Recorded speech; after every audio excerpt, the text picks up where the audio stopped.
અંબાજી શક્તિપીઠ ખાતે વૈદિક મંત્રોચ્ચાર અને શાસ્ત્રોક્ત વિધિ વિધાન સાથે ગઢ સ્થાપન કરાયું।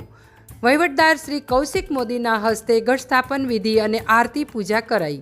ચૈત્ર નવરાત્રિના પ્રારંભે અંબાજી ખાતે મોટી સંખ્યામાં માઈ ભક્તો દર્શન માટે ઉમટ્યા। શક્તિ ઉપાસનાના પર્વ ચૈત્રી નવરાત્રિનો મંગળવારથી પ્રારંભ થયો છે, ત્યારે કરોડો માઈ ભક્તોના આસ્થા કેન્દ્ર અને શક્તિપીઠ અંબાજી ખાતે આજે વૈદિક મંત્રોચ્ચાર સાથે ઘટ સ્થાપન કરવામાં આવ્યું હતું। શ્રી આરાસુરી અંબાજી માતા દેવસ્થાન ટ્રસ્ટ અંબાજીના વહીવટદાર શ્રી કૌશિક મોદીના હસ્તે ઘટ સ્થાપન વિધિ સંપન્ન કરી માતાજીની આરતી કરવામાં આવી હતી। નાયબ જિલ્લા ચૂંટણી અધિકારી શ્રી એચ.કે. ગઢવીએ પણ માતાજીના ઘટ સ્થાપન પ્રસંગનો લાહો લઈ ધન્યતા અનુભવી હતી। ચૈત્ર નવરાત્રિના પાવન પર્વને પગલે અંબાજી ખાતે મોટી સંખ્યામાં માઈ ભક્તો દર્શન માટે ઉમટ્યા હતા। સમગ્ર મંદિર પરિસર જય અંબેના નાદથી ગુંજી ઉઠ્યું હતું। સનાતન હિન્દુ ધર્મમાં ખાસ કરીને આસો નવરાત્રિ અને ચૈત્રી નવરાત્રિમાં શક્તિ ઉપાસનાનું વિશેષ મહત્ત્વ રહેલું છે। ઘટ સ્થાપનને માતાજીનું સ્વરૂપ માની ભક્તિભાવપૂર્વક શ્રદ્ધા સાથે તેનું પૂજન અર્ચન કરવામાં આવે છે। અંબાજી શક્તિપીઠ અને માતાજીનું હૃદય સ્થાન હોવાથી ઘટ સ્થાપનનું અનેરું મહત્ત્વ ધરાવે છે। ચૈત્રી નવરાત્રિના પ્રથમ નોરતે ઘટ સ્થાપન અંતર્ગત માતાજીની સમક્ષ જવારા વાવવામાં આવ્યા છે, જેનું અષ્ટમીએ ઉત્થાપન કરી નવચંડી યજ્ઞમાં હોમવામાં આવશે, જ્યારે નોમના દિવસે માતાજીને નૈવેદ્ય ચડાવવામાં આવશે।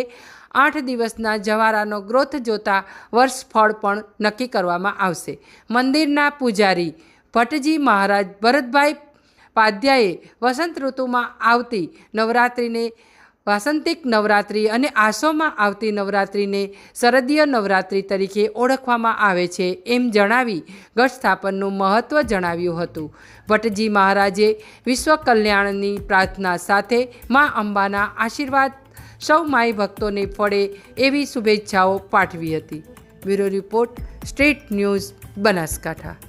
શ્રી અંબે ચૈત્રી નવરાત્રિ અને આસો નવરાત્રિ બે મોટી, આસો નવરાત્રિ મોટી છે અને આ એમ કે નાની એમ સમજવામાં આવે છે કે વસંત ઋતુમાં આવતી નવરાત્રિને વાસંતિક નવરાત્રિ કહે છે। પહેલાં આસો મહિનામાં આવતી નવરાત્રિને શારદીય નવરાત્રિ કહે છે કે શરદ ઋતુમાં આવે છે। દર બે નવરાત્રિની અંદર આસો મહિનામાં અને ચૈત્ર મહિનામાં ઘટ સ્થાપન કરવામાં આવે છે। એકમથી આઠમ સુધી માતાજીના ઝવેરાય કરી અને એને પછી જે હવન યજ્ઞ થાય છે અહીંયા એની અંદર પધરાવવામાં આવે છે। આ ઘટ સ્થાપન એ કે માનું સ્વરૂપ માની અને પરંપરાગત જે આપણી પદ્ધતિ ને પરંપરાઓ છે, વૈદિક પરંપરા, એ પ્રમાણે આ આપણે એનું સ્થાપન કરીએ છીએ અને માનું સ્વરૂપ માની એને 1650 પૂજા કરી અને એનું નૈવેદ્ય ધરાવ્યું અને પછી આરતી કરી અને માતાજીના આશીર્વાદ લીધા કે આ જે છે એમ કે માતાજી બધાનું શુભ કરે, વિશ્વનું કલ્યાણ કરે, ભાવથી જ સંકલ્પ સાથે આપણે એની પૂજા કરી હતી। માતાજી બધાનું શુભ કરે। જય શ્રી અંબે।